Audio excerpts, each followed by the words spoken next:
No hay ninguna emergencia climática. Ese es el título de la carta que 500 científicos y profesionales del cambio climático de casi todos los principales países de Europa Occidental, excepto España, han enviado durante el mes de septiembre de 2019 al secretario general de Naciones Unidas, el portugués António Guterres, ofreciéndole organizar unas discusiones sobre este tema. La carta iba acompañada de una breve declaración, cuyo contenido principal es: el calentamiento está siendo mucho menor del que se había previsto.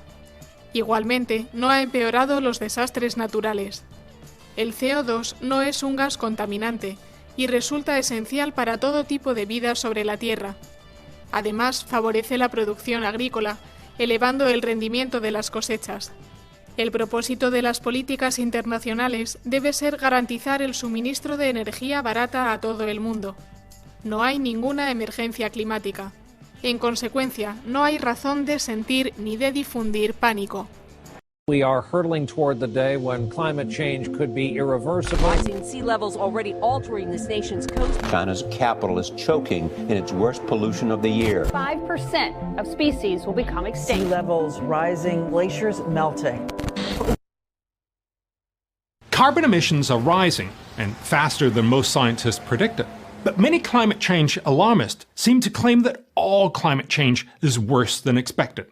This ignores that much of the data is actually more encouraging than expected.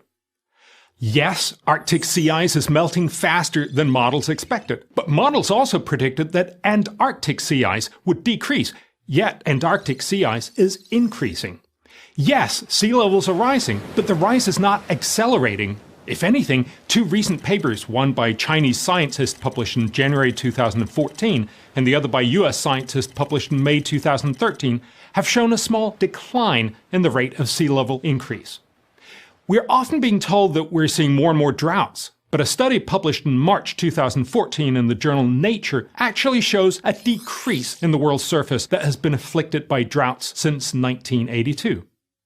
Facts like these are important because a one-sided focus on worst-case stories is a poor foundation for sound policies. Hurricanes are likewise used as an example of things getting worse. But look at the US, where we have the best statistics. If we adjust for population and wealth, hurricane damage during the period of 1900 to 2013 actually decreased slightly. At the UN Climate Conference in Lima, Peru, in December 2014, attendees were told that their countries should cut carbon emissions to avoid future damage from storms like Typhoon Hagupit, which hit the Philippines during the conference, killing at least 21 people and forcing more than 1 million into shelters. Yet the trend for strong typhoons around the Philippines have actually declined since 1950, according to a study published in 2012 by the Journal of Climate. Again, we're told that all things are getting worse, but the facts don't support this.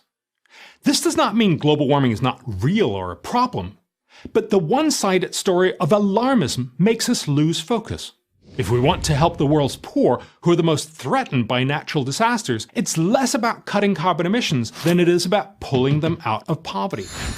The best way to see this is to look at the world's death from natural disasters over time. In the Oxford University database for death rates from floods, extreme temperatures, droughts, and storms, the average in the first part of last century was more than 130 dead every year per million people. Since then, the death rates have dropped 97% to a new low in the 2010s of less than 4 per million.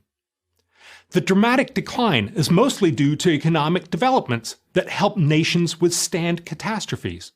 If you're rich like Florida, a major hurricane might cause plenty of damage to expensive buildings, but it kills few people and causes only a temporary dent in economic output.